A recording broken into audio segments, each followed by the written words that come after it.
words of instruction. We are recorded.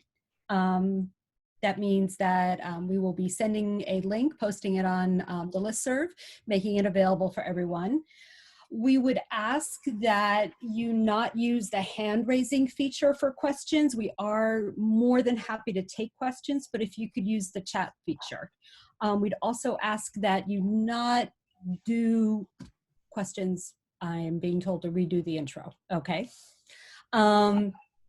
So good afternoon, everyone. My name is Maura Lynch. On behalf of the Family Law Section of the Montgomery County Bar Association, I welcome you. The co-chairs of the Montgomery County Bar Association Family Law Section are Ina Loring and Ben Marcoux.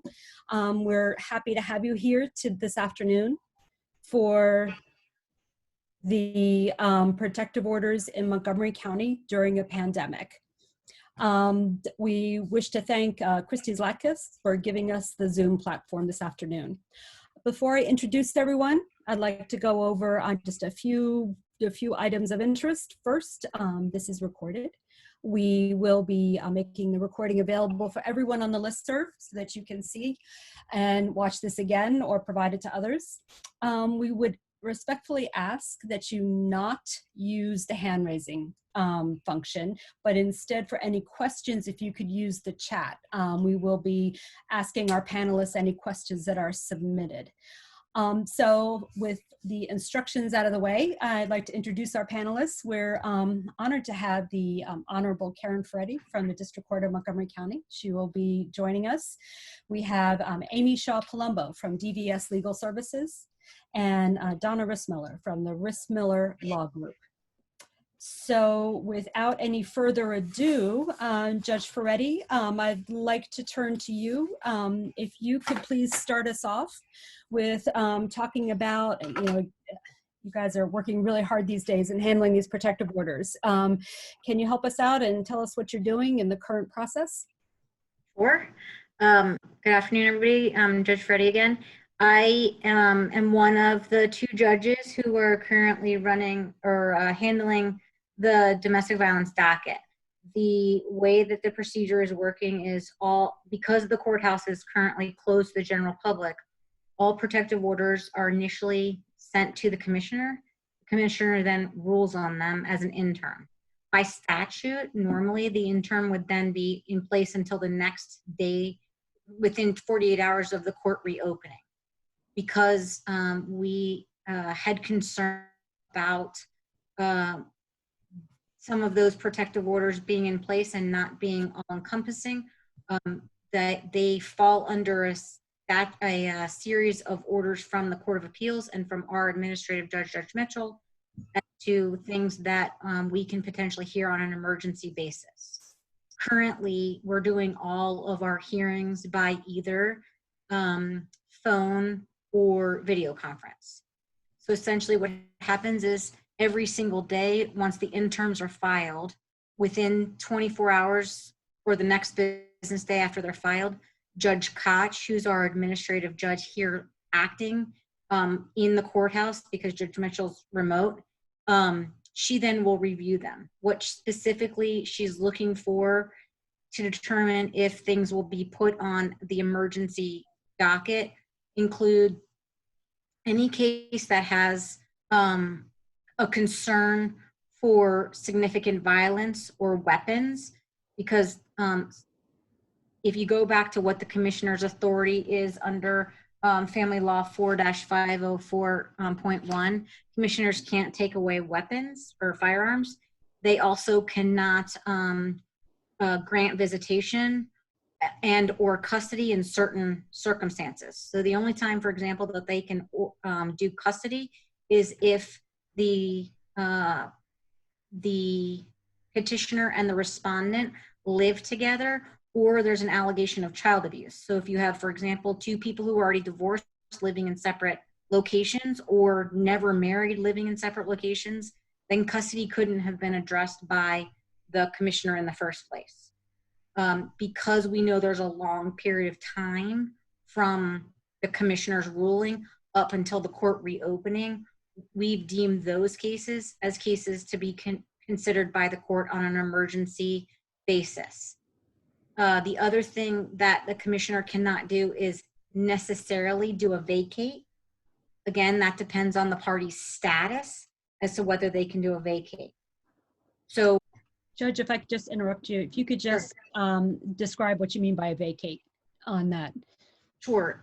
So if the parties are, in theory, living together, or they've lived together for a period of time, depending on how long they've lived together, the commissioner can order a vacate or may not be able to order a vacate.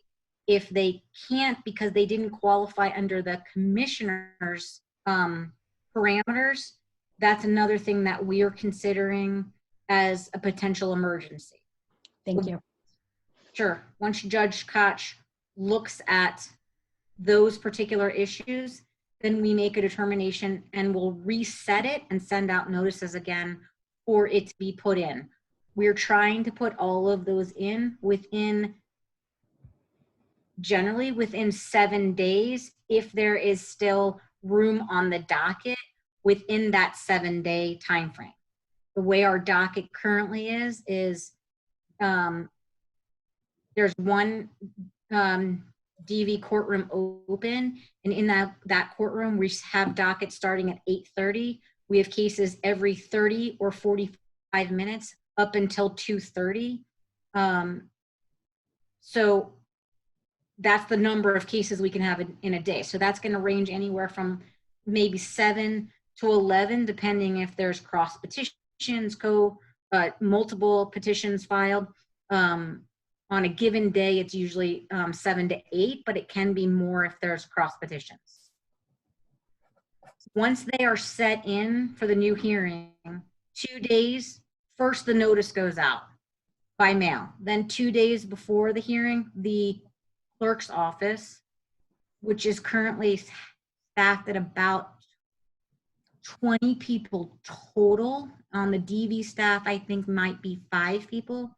They start calling to get the contact information for the petitioner and the respondent. They then tell them that the judge will call them.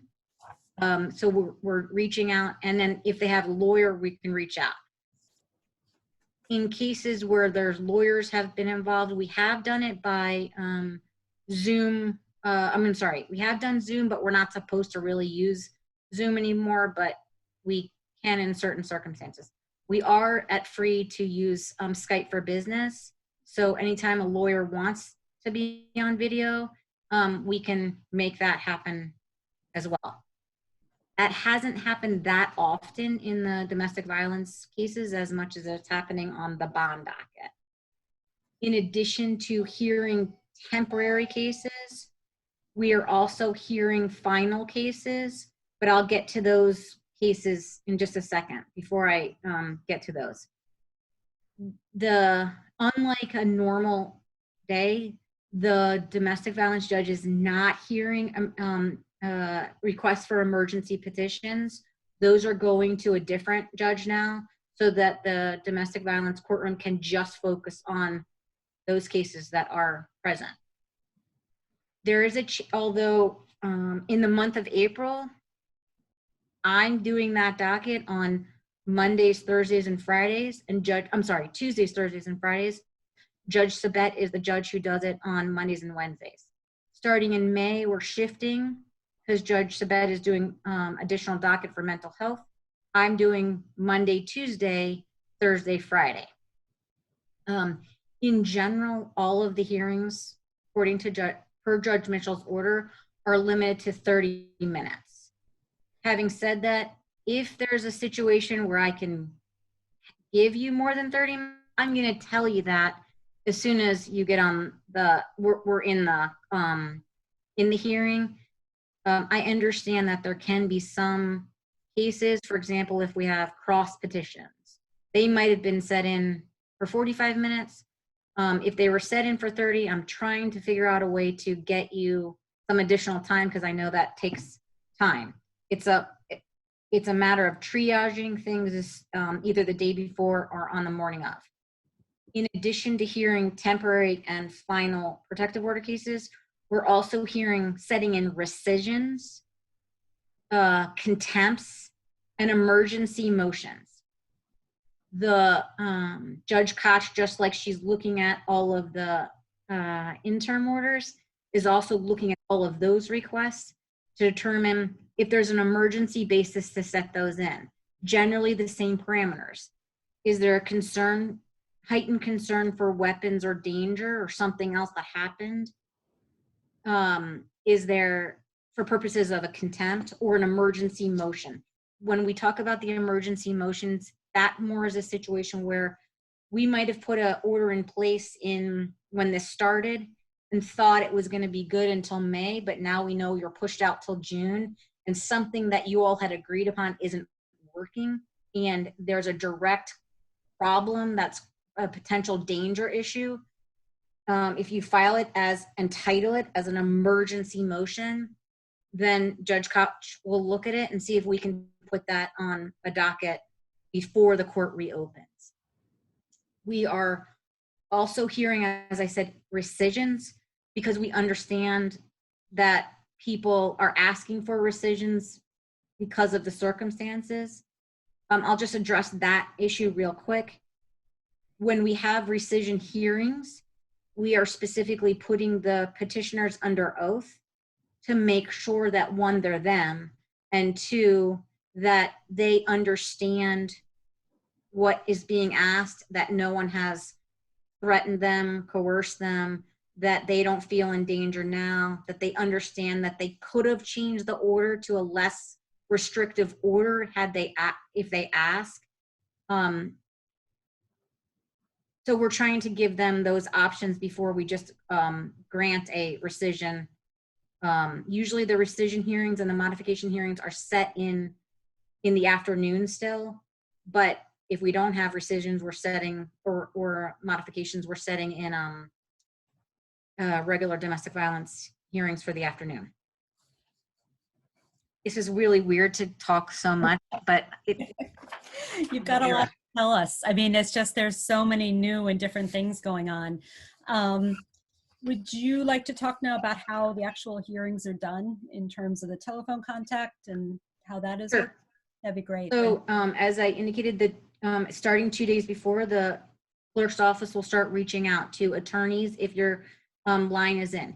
If your line is not in, but you want it to be in, you can send your line as well as any exhibits to the email address that we have set up. It's dvdockets with an S at mdcourts.gov.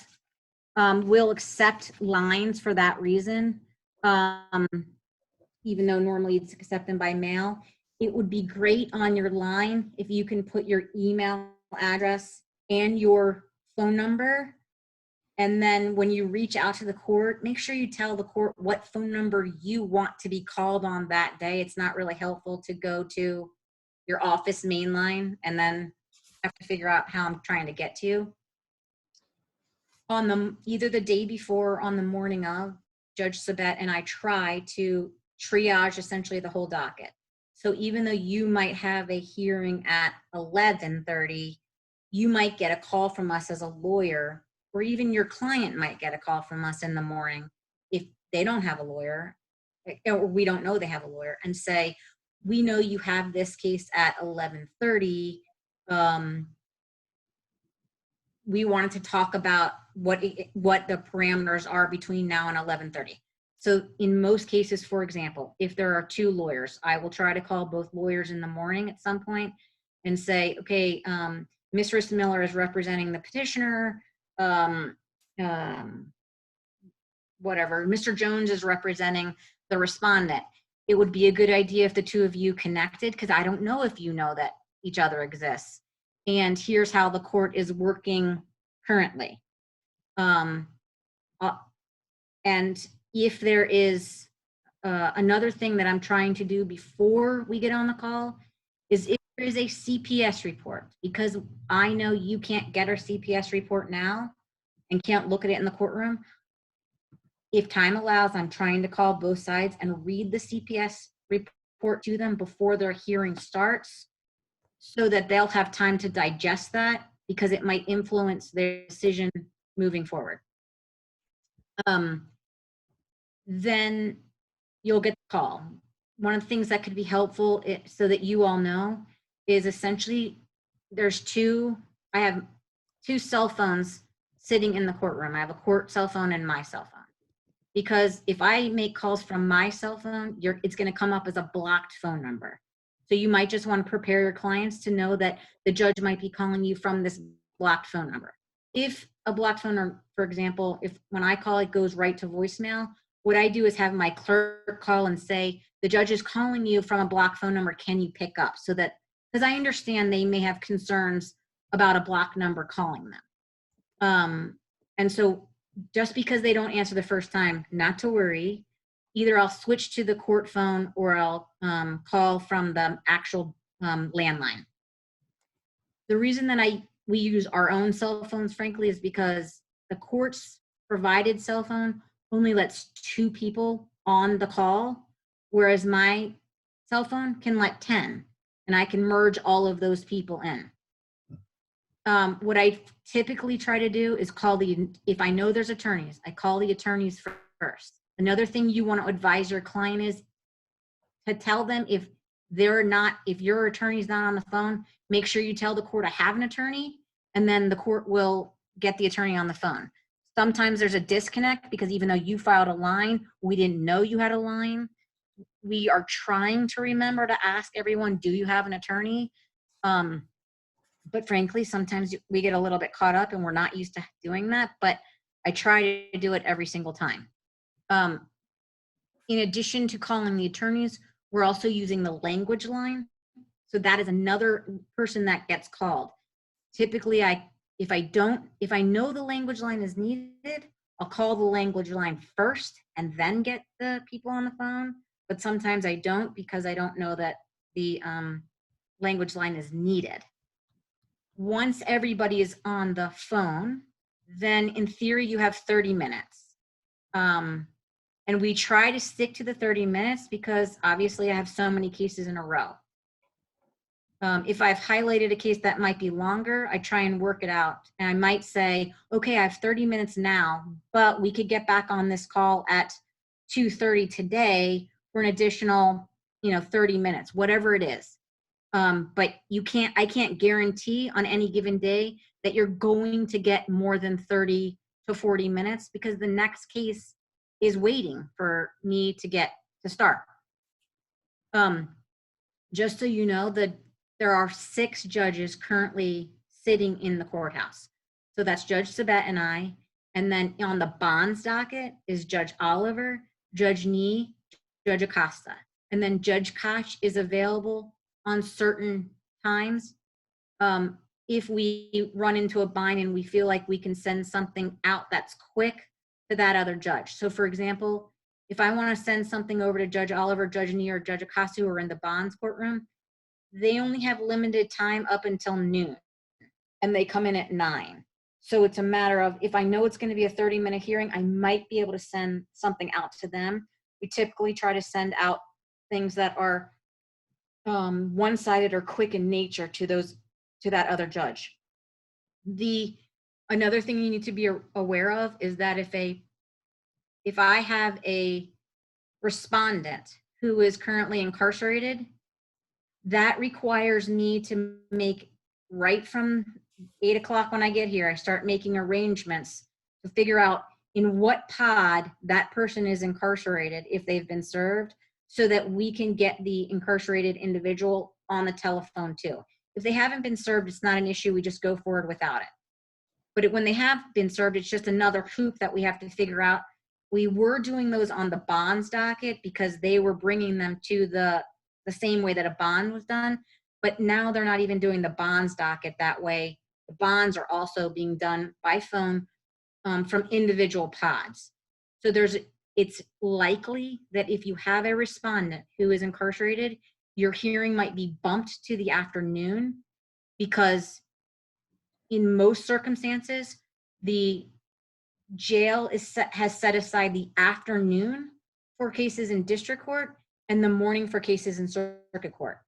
We get lucky sometimes and we can still do it in the morning, but I'm just kind of forewarning you just so you know.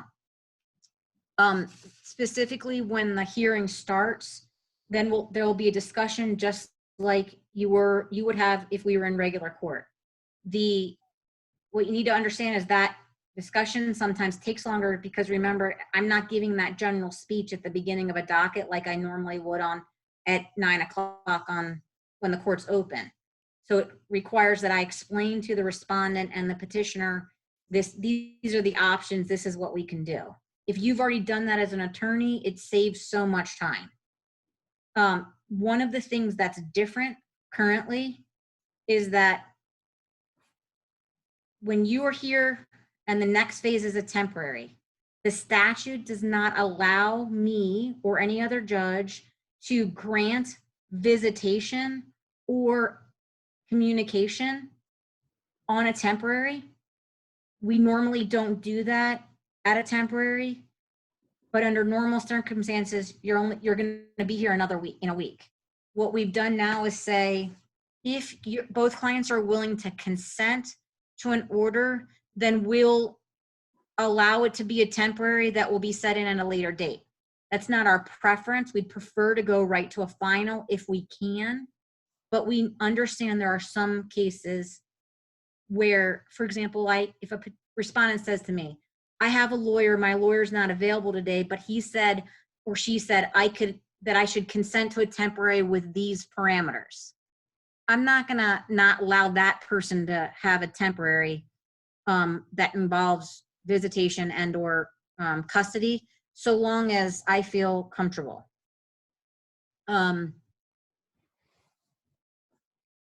What I have had happen is there are certain people who are adamant, no visitation, no visitation. And then you'll see in a cross petition, one party is going to be upset at the end because one party likely isn't going to get any visitation. And we can't set things a week later. We're looking generally at 3 weeks later. So now they're going to go 3 weeks, which is why I'm trying to encourage, and all of us are trying to encourage people to try and work it out, even if it's visitation by FaceTime or video in some degree. So that's kind of how we're doing that. The ones that I said are set in for a final. They're set in for a final because custody and visitation remain an ongoing issue. So maybe the temporary was heard without the respondent, and maybe the temporary was heard and there was no consent and a DSS investigation was ordered. If custody and visitation is an ongoing concern, the court is going to set that back in for a final, even though the court's not open. In general, we're not having witnesses. And again, we're still talking 30 to 45 minutes. So, which is a lot to ask at a final.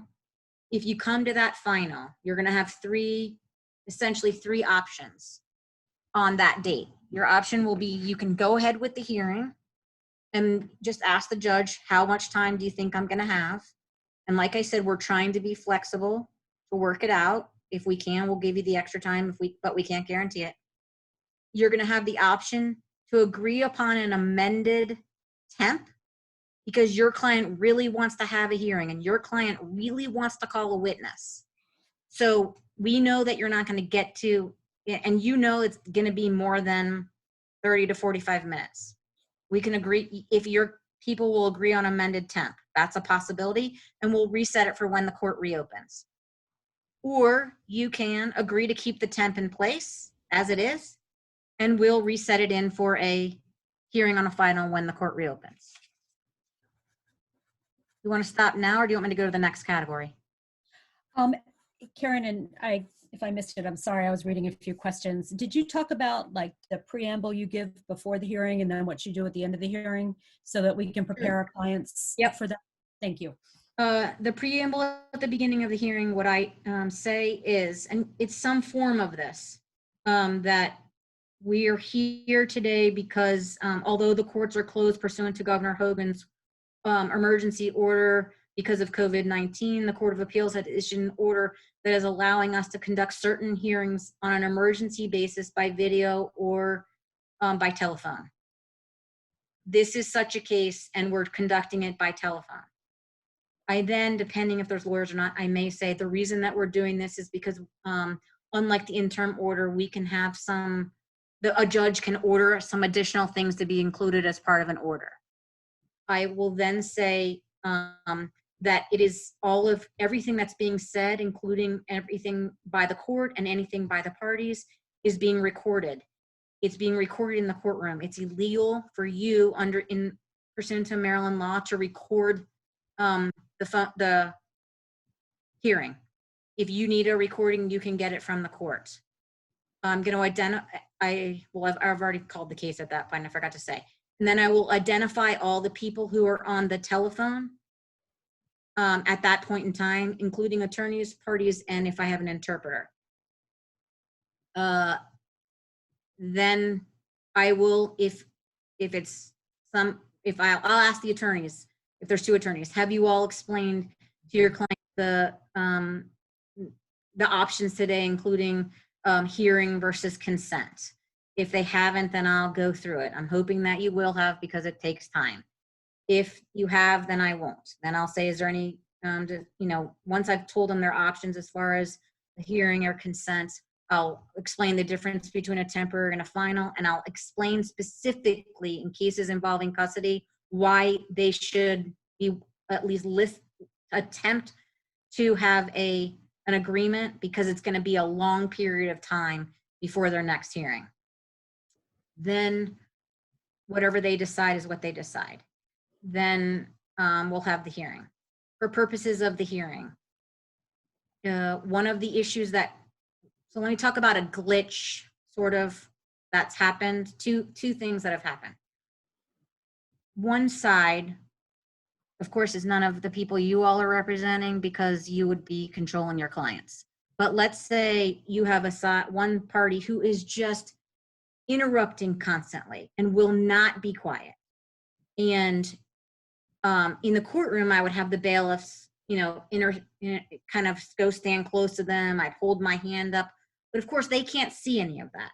So after admonishing them a few times, what you'll likely see me do is say, all right, I'm hanging up the call at this point because we're not getting anywhere. I need each of the parties to only speak when it's their turn to speak. Then when I call back, I will call the petitioner from one phone and the respondent from the other phone. And I will only have them on speaker in the courtroom when it's their turn to talk. That way, if they continue to interrupt, I'm not hearing it. And we can go forward with the hearing. The other option is they don't get to participate. I don't think that's a good option. I try and want them to participate, but at least now I'm giving them the chance to listen. And I've already reiterated, you're going to get a chance to talk. You're going to get a chance to talk, but they just can't listen. So I've had that happen a couple of times, and it seems like a good solution. So that's what I've been doing on that. You also might have a situation where, let's say, only one side needs an interpreter. So let's say it's only the petitioner who needs an interpreter. I might hang up, call the respondent from a different phone, and do the same thing. Turn the speaker on the petitioner's side off so that the interpreter can, just like we were in the courtroom, can simultaneously interpret without me having to wait for them to interpret and then go to the next thing. The hearings take a lot longer when there's interpreters, because you start, they interpret. You start, they interpret. Karen, so I'm sorry, Judge Ferretti, someone had a question regarding the translation services. Are we using court interpreters or a special translation service? We're using the language line. Okay. No interpreters are currently in the courthouse, so it's language line for every case. Awesome, thank you. You have concerns about the way something is being interpreted, because this happens sometimes, just say, Your Honor, can you ask the interpreter to interpret that again? Because I think I might have misheard. You see how I'm politically saying that? Or they interpreted this way, but I think what was said was this. I will tell you there have been a few occasions that I have hung up the call and start it again, because when I hang up the call, I get a new interpreter. Different interpreter. That's a great idea. And Just to switch gears, we've got a lot of questions coming in. So someone had a question, and hang in there with me on this. So they want to know for what has happened with temporary orders involving custody and access issued before the court closed. They understood that there should have been or will be a 30-minute hearing scheduled for their final, and they wanted to know if that's correct. Did that make sense? Do you want me to say it again? It makes sense. Okay. If it was something that was scheduled and a final was supposed to be in place before COVID started, it should have popped up and been reevaluated to say, is this something that we can wait for the final or not? If an attorney has concerns about that, there's two things they can do. They can call the clerk's office, or they can file an emergency motion. And I keep saying the word emergency, even though we don't have such a thing in district court, but we are for the time being, because it's a signal to the clerk's office and to Judge Koch to say, can you please look at this and see if we can get it set in for a hearing? Thank you very much. I just also wanted to just check, again, you may have mentioned this, that you're hearing contempts as well as rescissions, correct? If they pass review. Yes, so like if someone has a contempt, for example, for failing to go to APP, that's not coming up on an emergency basis. Okay. If someone has a contempt because they're not following the access schedule, or they have violated and there's a concern for safety, that likely is going to be put on a docket. It's the same type of parameters that we're looking at for whether we're putting it in for attempt before the next hearing. Again, if you are a lawyer and you're concerned because you have legitimate concerns about safety, file it as an emergency motion. And that's the only thing our clerk's office is even looking at right now. As far as motions, it has to have something that will trigger it to be looked at. Otherwise, it sits in a pile that doesn't get looked at. Rescissions get looked at, contempts get looked at. But if it was something that you think got missed, file it that way. And since you brought up rescissions, we had someone asking about what type of voir dire is being done to ensure that there's no coercion being put on the petitioner. So the voir dire includes asking the petitioner, placing the petitioner under oath, asking the petitioner to state his or her name, then confirming that there was this order that was put in place, confirming that they requested the rescission. Sometimes you'll ask why they want the rescission, sometimes not. Then the judge is looking generally at the original complaint because they want to see, should they, are they going to have heightened concern? Right. But in every single case, they're going to ask the petitioner if anyone has coerced her, if anyone has made any promises to him to get him or her to file the request for rescission. We will then ask them if they understand that instead of taking the order away, that the court can amend the order so that it can just say, for example, that they can't threaten to abuse, or they can't have hostile contact. But I mean, you'll go through a series of questions depending on the specific case to see if we can get them. Our goal in general is we don't necessarily want them to rescind. We just want to know that they're going to be safe. Right. And then we'll say something like, do you understand if this order is not in place, that there will be no order of protection any further? Is it still your desire to rescind? Yes. Do you understand that if you rescind, you could come back an hour from now, 5 hours from now, 10 days from now and request another another protective order. So that's the type of questions that's asked.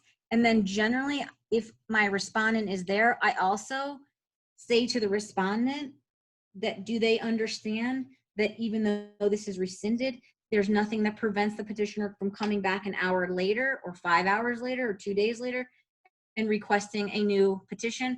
That's my way of sort of saying to them, just because I took this one back doesn't mean it's not going to be put in place again. And I realize I've completely knocked you off your outline, and I apologize. And you're doing such a great job in just straight talking here. You're awesome. If we could turn to the kind of the mechanics of the hearing during the temporary, and if you Yep. do the final, there's been questions about how to submit evidence, if the court is Yep. interested in documents and evidence. If you could address that, please. So you can submit any evidence that you want to DV dockets at ndcourts.gov. We tell the attorneys that, and we also will tell the petitioner or the respondent, because I've gotten stuff from them partway through a hearing. I don't always require it. For example, if they wanna, if there's a series of text messages, let's just say, and so long as the respondent and the petitioner were both the people on that text message, I can confirm that this is what the text message is saying without having to see it because both people were parties to it. So while there is some leeway, we still generally have the rules of evidence, and we want to make sure that there is still things come in. Amy can tell you, Palumbo can tell you, I had a hearing where the petitioner presented a series of medical records in a child abuse case. The respondent didn't have those records. The respondent was only on the phone with an attorney. I literally read that entire record into the record, the entire medical record, because it was a child abuse case and they wanted it presented. So I'm trying to do things like that. I'm trying to be flexible, but I'm not saying that it makes the rules of evidence go away. So for example, in that medical records case, I did not admit them, even though I read them. I didn't admit them because there was no certification, Right. and because there was no other way to get it in. But I allowed it in for the fact that she went to the doctor. Right. So, you know, I just put that out there for what it is. If you have, so we are taking, what I will say at the beginning is, if they've presented me and they have documents, I will then, to the extent I can, have the other side who gave me the documents right at the beginning of the hearing. I'll say, okay, now you need to forward them to the other side, because I don't want to read all of that stuff out loud. I want them to be able to look at it. One, it's, you know, what they'd be able to do in a real courtroom, but two, it's the amount of time it takes to read something is incredibly time intensive. So if it can be authenticated, for example, if someone sends me a picture of something, it's not that hard to authenticate. Right. To ask those questions and authenticate it. But lots of times at a temp, you don't need any of that stuff. Right. Right. Because their burden's so low. There was yeah, it was great. No, you did. It was fabulous. Kind of a very technical procedural question is whether the evidence should be emailed at the same time as the line, or whether it should be a separate email, or does it matter? It doesn't matter, because here's what happens. I don't get the emails in the courtroom. That goes to a separate place. I don't have access to that email. What happens is I tell my clerk, well, first, when I open the file in the morning, in a sealed envelope, or in a brown envelope that has a little string, I will see that there's exhibits that are there. I don't even look at those exhibits until the time of the hearing. but I know that they're there. So I will say, I got these exhibits. Have they been exchanged? And then I will take them out and I'll say, here are the exhibits that I have received. This is what they are, not admitting them, just identifying so that we know that we're on the same page. Right. Then if someone else wants to, let's say they submit exhibits right there 5 minutes before the hearing, but they haven't made it to the file yet. My clerk will then call downstairs to the clerk that is monitoring that email, and they will bring them up to me. That's great. This really helps, like creating the image of what is actually going on. I just wanted to ask a question about safe passages. Do you know if they're still doing the access supervision? So Safe Passage is currently not doing supervised visitation. They are doing supervised exchanges, however. While I'm talking about that, so you will, in trying to come up with these visitation orders, to the extent we cannot use safe passages and the parties can agree, that's what we're trying to do. If ultimately it's safe passage, then we include wording that says as something to the effect of as safe passage allows.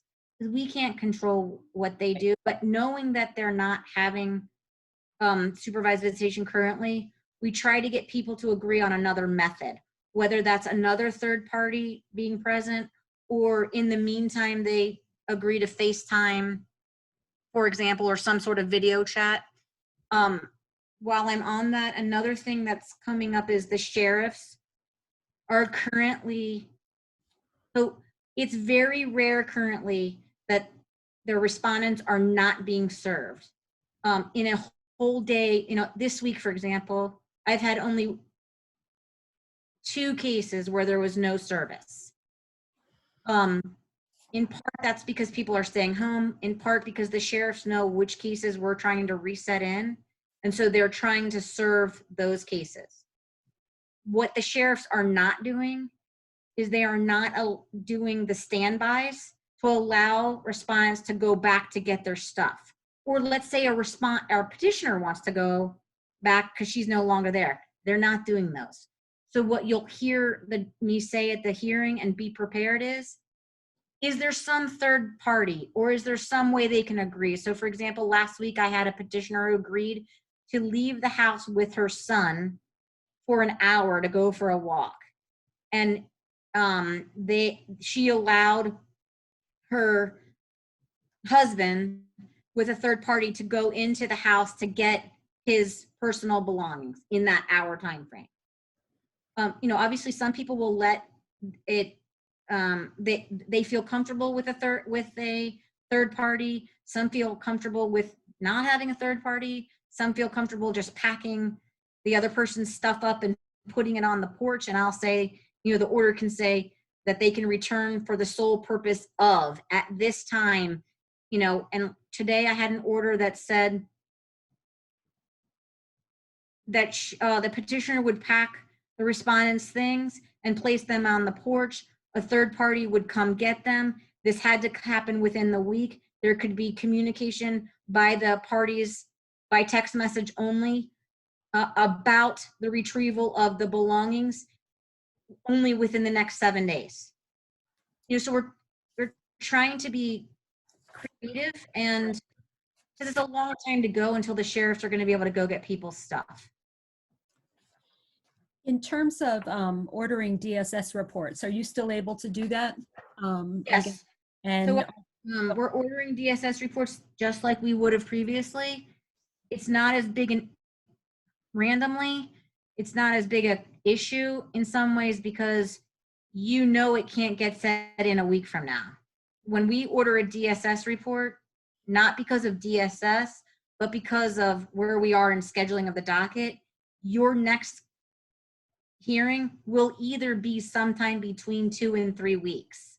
So DSS is easily conducting. I've gotten DSS reports. I've had CPS reach out to me when I've called them to, on a case because maybe I didn't get a report, but we should have gotten it. That's not an issue for them. They're either doing things virtually or going in person. Hasn't been an issue. That is fabulous. I have one more question for you because you've been talking straight for 45 minutes, which again, thank you.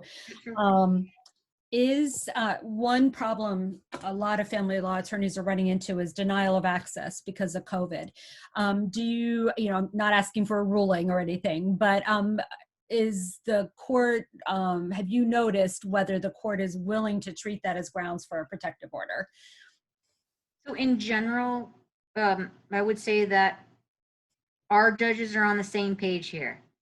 COVID is not a basis for denial of access except for other circumstances.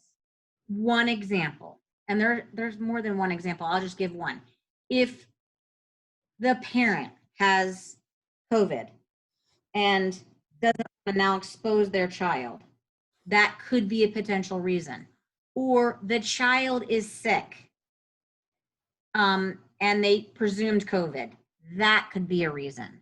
But for example, my respondent's a police officer. I don't want my child to have access because they're still working. Not a basis. Not a basis in and of itself. And that's true, frankly, on the same, judges are doing the same thing on the bonds docket. Just because you're in jail and COVID's there, that in and of itself is not a sole basis. There has to be other reasons. And so that's the general answer. Thank you. They have to comply with it. Is there anything that you can think of that you'd like to ask the bar to do to help you to make this easier on the courts? Anything we can do to assist you? I mean, other than, first titling things as emergencies, if they really are, that is helpful. Talking to your clients about courtroom demeanor, it's very hard. You see, like, I'm not sure many of you have students, right? That you're having to remind them about their demeanor, even though they're in their bedroom for their class. Well, we have the same issue. They forget where they are, and it doesn't appear as serious. So you'll have certain people not act in an appropriate decorum where they might have otherwise if they were in the courtroom. So just, a reminder to them that they're still on a judicial hearing. Sending the documents in advance and all to the other side. Trying to reach out to the other attorney if there is another attorney, or even if there's not, reaching out to the other side, just to generally, talk about the process with them before. Those are all things, if you've already worked out an order and you call me and you say, I'll give you an example of a case I had last week where I knew I was going to have a rough case in the afternoon. It was at 11:30. I called the attorneys in advance. They were in the process of working out an agreement. And so I said, well, can you tell me what parts of the agreement you have so far? That way, if I have any concerns, we can address them now, and then you can talk to your clients about it before we get on the call. And then one of the attorneys then forwarded me the draft agreement by email. And so I was able to start drafting the consent orders before we got back on the call. That's fabulous.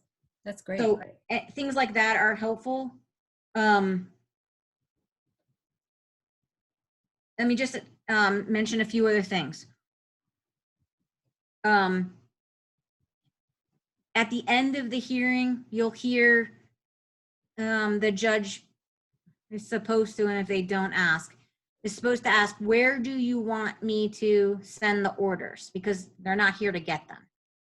And we're giving the option of, we can send it to the address, the home address, or wherever. We can email it. We can email it to the attorney. Sometimes attorneys are accepting service for their clients. Sometimes they're not. It doesn't matter. If an attorney says, I'll accept email, but I want it to be sent to my client too, I am literally writing a note with every file that says service, petitioner, and then I write all the ways the petitioner just asked me for service. respondent, all the ways the respondent asked me for service.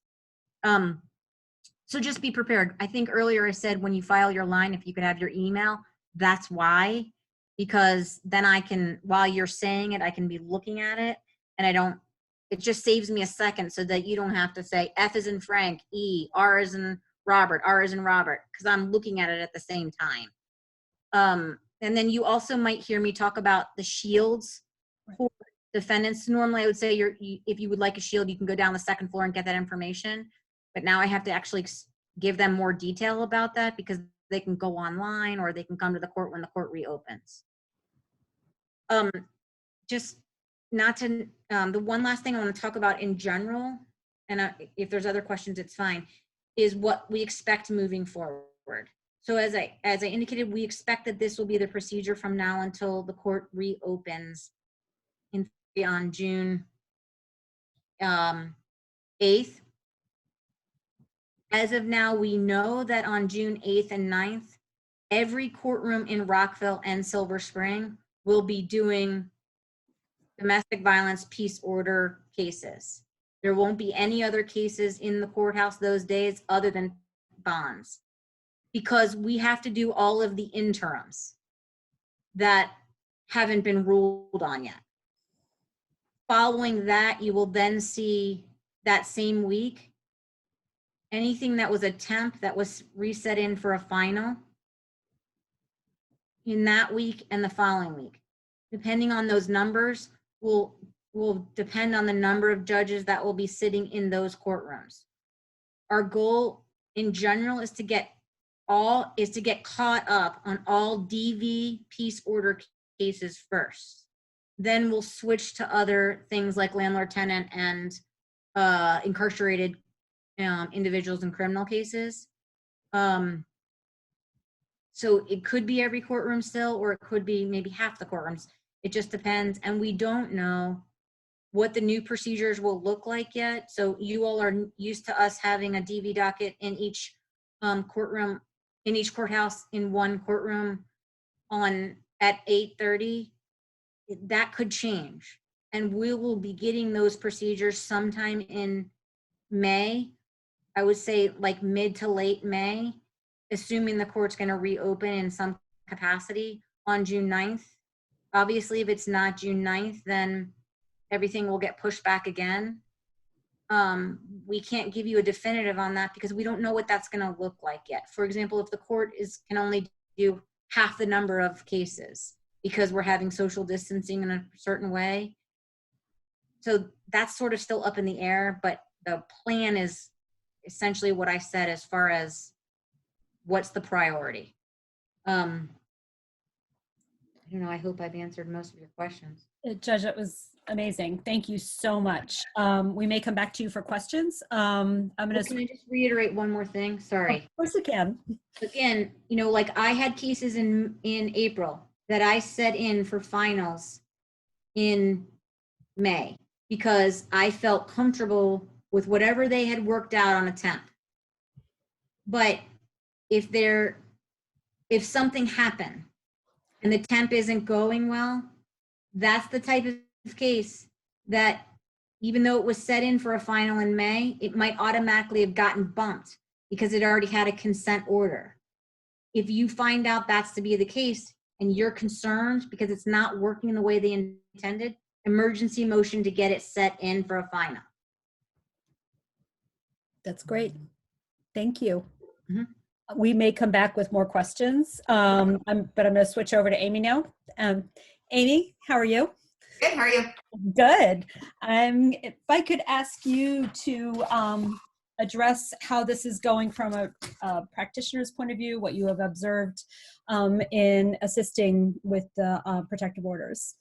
Sure. So, and I think Judge Ferretti covered a lot of the stuff that I probably would have said. But I will say, from a filing perspective, as far as interims go, that seems the same. The process of going to the commissioner is the same. I think depending on when you go, sometimes there's a longer line than others. They're only letting one person in at a time to file for the protective orders. And then what we're seeing, and so DVS is a nonprofit that just kind of gives legal advice, and we help provide legal representation, and we work with Chiquita and House of Ruth and Sally and all the other legal partners. But we get every order that comes into the Family Justice Center. And so we kind of monitor and track all of those cases. And I will say that every case that I've seen that had a vacate or a custody or a weapon involved has been set for a hearing, as Judge Ferretti explained. So they are definitely covering those cases. And I also have seen some of our, because somebody asked, some of our temporary cases that were, the hearings were before the courts closed, that have been moved back up so that they can address those issues. So we're seeing that happen. We're trying, normally attorneys don't get involved at the temporary because it's usually, the next day or 2 days later. So attorneys usually aren't involved until the final. But what we're trying to do to make things smoother for the judges and all of the parties is try to get as many attorneys involved at the temporary hearing so that we can try to work something out. Either get it to a final so that it's not hanging out there, or trying to get the parties to kind of work out something. And it works sometimes and it doesn't other times. But between DVS and Chiquita and Sally and House of Ruth, I think we've taken a good number of those cases. There will be, and I just want to say this, just as it's not really a plug for me, but a plug for petitioners certainly, that when the courts reopen, there's going to be a huge backlog of clients that need representation. And so anyone who's out there that has an interest in helping, and volunteering to take a case or 2 or 10, they can reach out to me, and I can definitely find something for people to take, because there's just no way that we can cover all of the cases if they're all heard on the same day. And to that extent, one more thing, sorry. You can also, we've represented people just for the temporary hearing. So we've entered just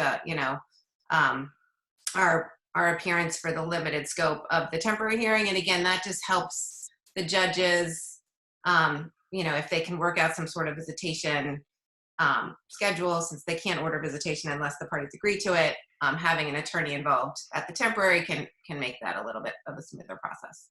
And Amy, anyone who takes a case, they're covered by DVS's malpractice insurance. Yes, thank you for reminding me about that. They are covered by our malpractice insurance.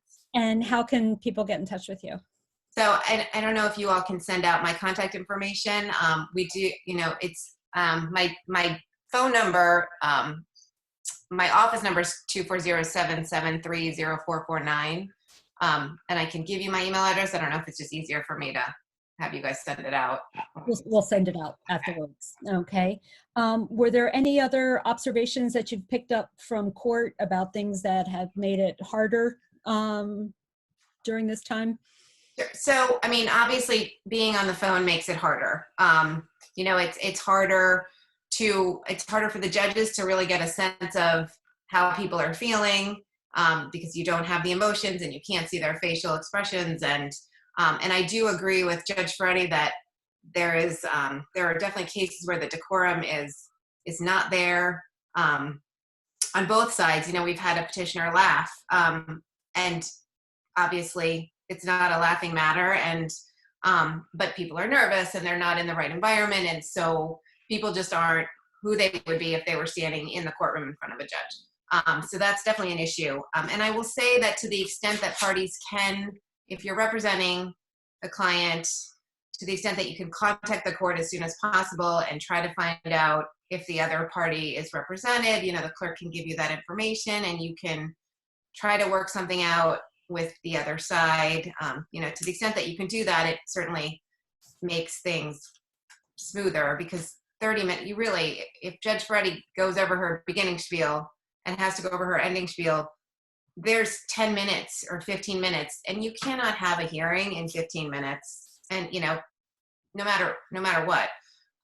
So having a final is certainly a really difficult thing, and a lot of our cases have been consents, which has been great, and I think it's just because people are really trying to work things out. So to the extent that if you have a case and you can do that, and at the temporary, I think it's important for attorneys to realize how low the burden is for a temporary. I was definitely in on a case where the attorney for the respondent was asking, or challenging a lot of evidence that was trying to be admitted, and it was just a temporary hearing. The judge probably had enough to grant the temporary even without. So I think it's just important to, yeah, she did.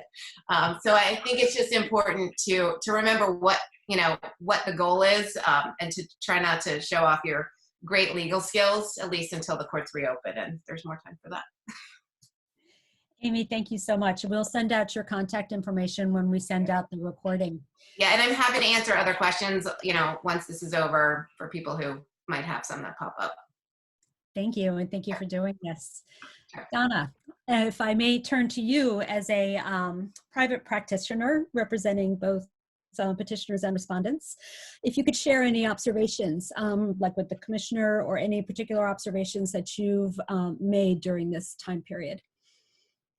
Well, I suppose we're getting some conflicting information about whether there's, lines at the commissioner. Earlier on, it sounded like there were, but more recently from this weekend, I'm being told that the commissioner is a pretty quick, easy process. When clients go to the the commissioner's office, if they're applying for a protective order, they will be given the paperwork. They'll be asked to go back outside into their car. So you may want to prepare the client if you're talking to a client about doing that process, that they will need to go back outside to their car to fill out the paperwork. They'll come back in, they'll be asked a few more questions, and the commissioner office will make the determination based upon that paperwork. The parties that are applying for a protective order, they will be told of a court date, but they should be cautioned that they will most likely get a call from the court, which I think Judge Ferretti was mentioning, indicating that it will be a different day or a different time or what have you. So what I think is really important is on these petitions, the petitioner ought to make sure that their phone number, first and foremost, is very legible, and the phone number for the respondent should be on there, more legible. In times prior to this, it didn't matter much, but now it is really important because the court is making such a concerted effort to reach every single person. And if they don't have, I've seen where the number's not really legible, they think it's a different number, they call the wrong number, they don't get anybody. And then you're just stalling through the process and preparing for something that isn't going to happen if they can't reach everybody. It's important to keep in mind the judge's instruction. I would think that expect that the case is going to be 30 minutes. So if you're going to try to get to a final, plan for it to be a 10-minute presentation, actually.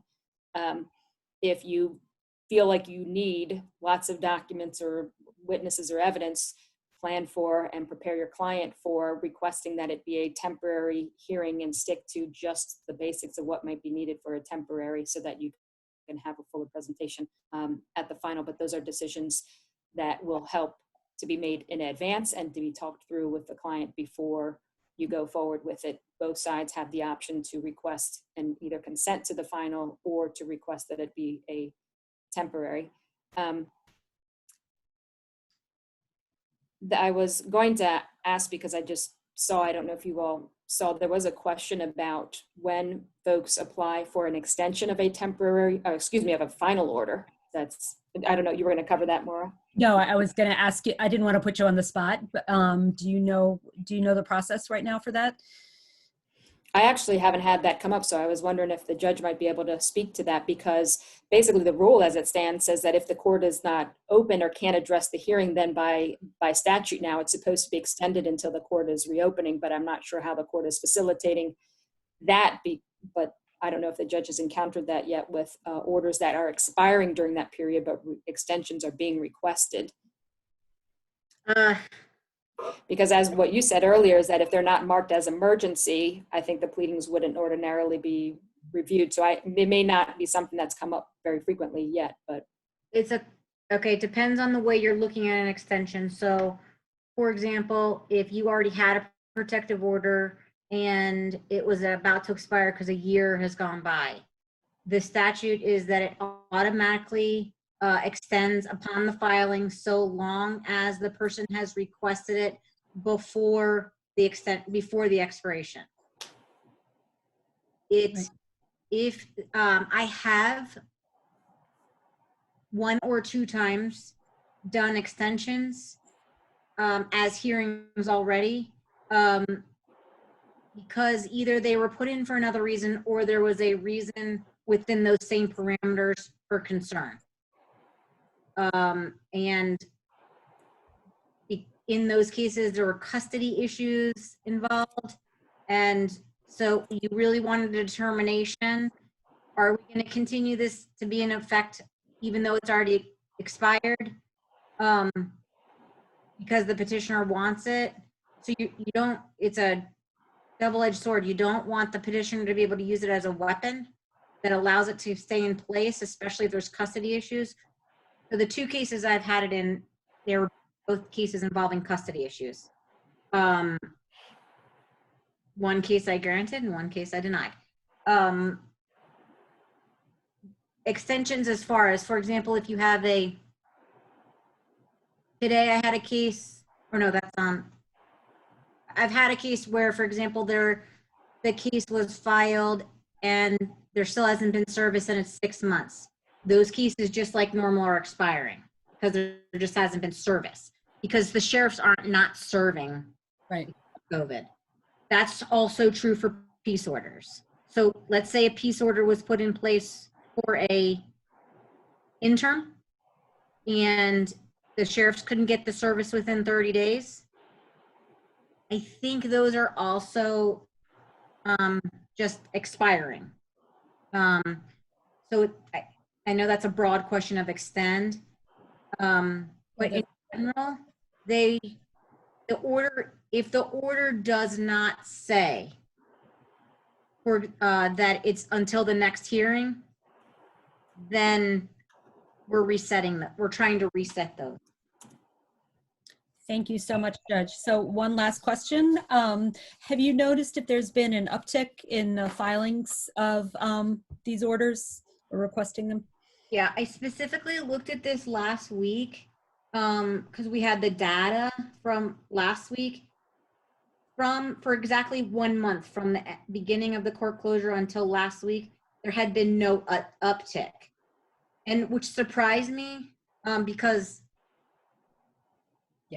I was expecting it, but that might have been a false expectation because frankly, I'm just seeing the worst things every day.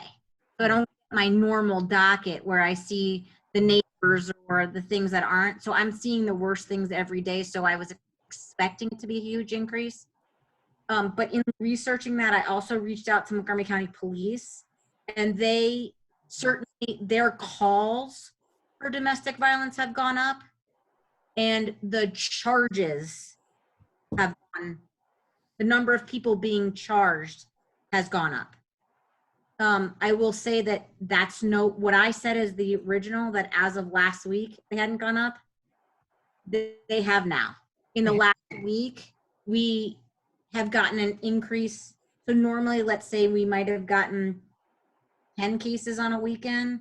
Last weekend, there were 25. Wow. I don't know. I mean, I'm just giving an example. Right. So certainly within the last week, they have increased. I can tell you that, and I didn't mention this earlier, but we're also doing hearings on emergency risk protective orders on our docket. The number of ERPOs has gone up, and the number of EAPs has also gone up. In a given week, we might have done 2 EAPs during the daytime. I stopped doing, because now they go to the on-call judge, and almost every day there's an EAP. I can tell you in one day, 2 weeks ago, I had 4. Oh my goodness. So Oh my goodness. that has gone up tremendously. I wanted to mention 2 other things because I forgot. Sorry. Don't be sorry. That normally I would not reach out to a respondent if they had not been served. There's a chance the judge might say to the petitioner, X, Y, and Mr. Jones hasn't been served with a copy of the petition. If it's okay with you and you don't have any concerns for your safety, I can try to reach him now, even though he hasn't been served. It's a delicate thing because on the one hand, you're trying to get to the next phase so they don't have to come back. Right. But if I have any if they say I don't feel comfortable with that, there's no issue. Because I've had people who are still in the same house. And we are seeing more people who are withdrawing from the interim to the temp. Sure. Not usually in cases involving kids. Those are more like cases involving adults with adult children or unstable kind of psychological situations where they're withdrawn. The last thing that I forgot to say is we still are transferring cases to the circuit court for a final. Thank you for covering that. Case is, so for example, today I had a case where there's a custody case pending in circuit court. I did the temp, I forwarded it to circuit court, and I put it in for 2 weeks from now, DSS investigation. I then emailed the person who's coordinating over at circuit court and put them on the notice of that. You can just prepare your clients to say it's possible that it might not go forward at that time because the circuit court They don't, right. They're in the same might position. not be on the same schedule, but when I send the email, I'm basically saying this was put in, this is the ongoing issue, this is why I set it in for a final. Without telling them anything about the case, all I'm saying is, for example, in the email, it was, there's a custody case pending, this is the custody case number, here were the 2 cases that I heard today. Custody is an ongoing issue. That's it. I don't say anything else. So that then they can decide, are they going to hear it or not hear it? But I'm putting it in out of an abundance of caution to a date so that it triggers them to have to look at it at least. That is fabulous. Well, out of respect for everyone's time, I want to say thank you. I really can't thank you enough, everyone, for joining us today. And on behalf of the Family Law Section, this was amazing. Each and every one of you were incredible. Stay healthy, take care, and thank you again. Thanks, everyone. Bye. Bye.